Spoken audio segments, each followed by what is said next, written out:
Hey, back again today to show off a couple new models that I just got.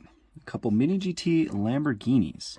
I do have the Chase version to go with the regular one. And as you can see, the Chase is still sealed, but this one has already been opened. So we're just going to jump right into it and take a look at this model. And then we will take a look at the Chase afterwards. Of course, like always, comes in the box packaging with the little plastic inserted piece so you can store the car in the box. And then on the back of this box, this is actually the overseas version. And so the overseas versions in Europe and Asia, they are sold in just the box with a plastic wrap around it. And they actually have the licensing stickers on the back of the box rather than on the back of the blister. As you can see, the logo's down there. The United States is actually the only country that gets the models in the blisters. Even though this is the Chase, it's still standard for all Mini GTs in the US. They're distributed by Miho exclusives by online hobby dealers. I get mine on eBay. There's a couple sellers on there that are really good that I always buy from. But it's kind of interesting that US is the only one that consumes more plastic packaging than we need to. But anyways, with that aside, here's the car. It looks gorgeous. I love the white and black. It's one of my favorite combos. And on the side right there, we got, it says GT EVO prototype. And then 10th anniversary. So I'm not exactly sure what this is the 10th anniversary is of. I might do some research and maybe edit in a clip of what this car is. I know this is based off a real car. Usually all Mini GTs are. But I'm not sure what that 10th anniversary is of. But anyways, the wheels look really nice. Just the standard wheels that they put on most Lamborghinis. The rims are, looks like a matte black. The nice 6-spoke wheels. I really like these. In fact, I think this is the first time that we've ever seen these wheels on a Mini GT, so that's kind of a nice inclusion. Again, just like always, the mirrors are rubber. They're nice and flexible. On the front end, we've got that nice Lamborghini badge right at the front. And the headlights are actually plastic inserted, and it kind of looks to me, these headlights kind of look shallow. I know on some of the Mini GT Lamborghinis, it looks like the plastic that actually goes in there is a little taller, a little bit thicker, but the headlight detail, that little silver, is actually painted on the black underneath of the headlight, so it's on the bottom layer. So on all the Lamborghinis, it actually gives the headlights a lot more depth, and makes it really accurate, which is super cool. On the front, we have some nice, we have a nice lip running across the front. Not sure. Okay, so it looks like, I would imagine on the real car, inside this little portion, I'm sure that air feeds through into the wheel to probably cool the brakes. I know that's a lot of supercars have an air intake right there, so I imagine what that's for. Obviously there's no empty space because that's such a small detail, but on the hood right here, looks like there's obviously not an air intake because Lamborghini's engines are in the back, but there's some sort of hood detail right there. I'm not sure if that's some sort of air vent or something. A little bit more black detailing right there, and there's also some vents on top right here that I know for sure feed air down into the wheel wells, most likely to cool the brakes. And same thing on the other side, we have the GT EVO prototype 10th anniversary, and then we also have the air intakes on the side right here. Obviously no space going back there, but it does have a lot of depth to it. When you're kind of just looking at it, if the shadow's on it in the light, it actually looks like it's just a bunch of dark space that goes back farther into it. So it's kind of nice. A little bit of black detailing that goes around that vent right there. And then coming onto the back, we got Liberty Walk right there on the side. I can't read the text underneath of it. It's really small, but I bet if I had a magnifying glass, I probably would be able to read whatever words are under there. Coming around to the back, Liberty Walk on the back license plate. The Lamborghini emblem is actually very legible. It's kind of nice. Back taillight detail is great.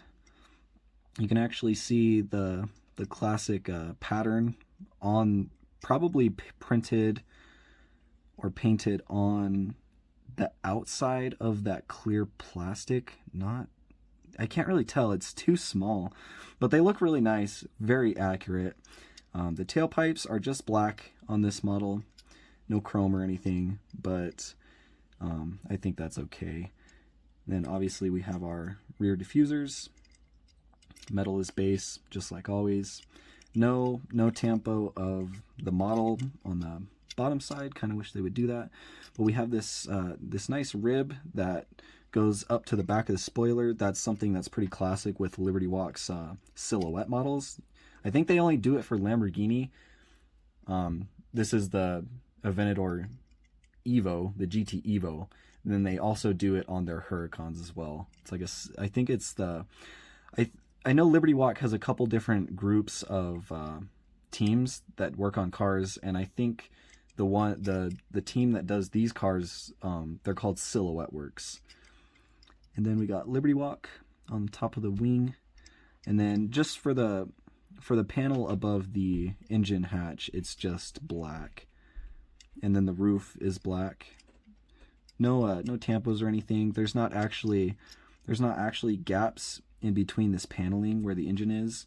I don't know if that's accurate or not. I would imagine it's probably just way too small to cast the metal with gaps like that, but I think I can live with that. It's not really that big of a deal to me. But from what I can see, there's not really any flaws on this model. I think it looks amazing. So I'm going to cut and crack open that chase. So I'll see you in a sec. The chase is officially opened. Cracked the seal.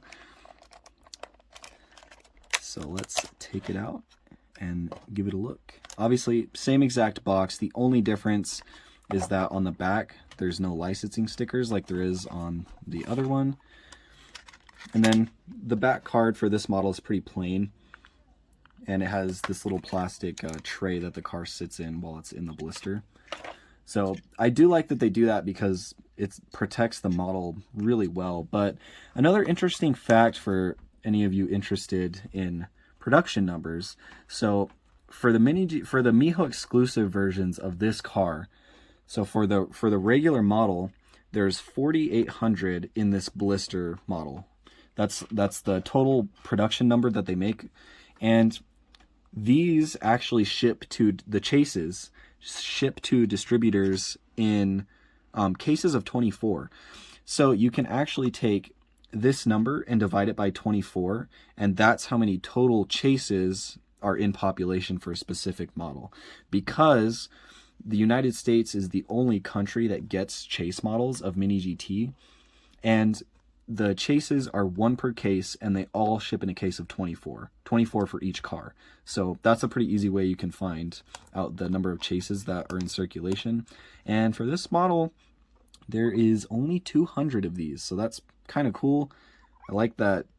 For the most part, Mini GT's chases are very exclusive. I mean, I think I have a couple chases that there was possibly only 100 of. So if my math is correct, and that's actually how you determine it, there's some pretty rare Mini GT chases out there. So keep your eye out for them if you like the chase. But overall, everything is exactly the same for the chase model as it is for the regular, except, as I'm sure you've noticed, the wheels are silver and not black. That's the only difference. That's it. Now, I do like the silver wheels on the chase, but I think I like the black wheels on the regular version a little bit better. But the chase is still really cool to have. It has, all the same details. Everything is exactly the same except for the wheels. And I wish they would have made the interior silver to match the wheels or the base. They've done that on some of their previous Lamborghini models where they will color match the interior and the base with whatever color they change the wheels to.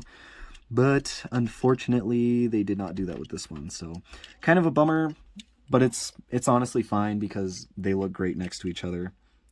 And these will go in the display case with the other Chases and the other Lamborghini models. So hope you guys enjoyed. Hope you guys are picking up some cool stuff for your collection. And I will see you in the next video.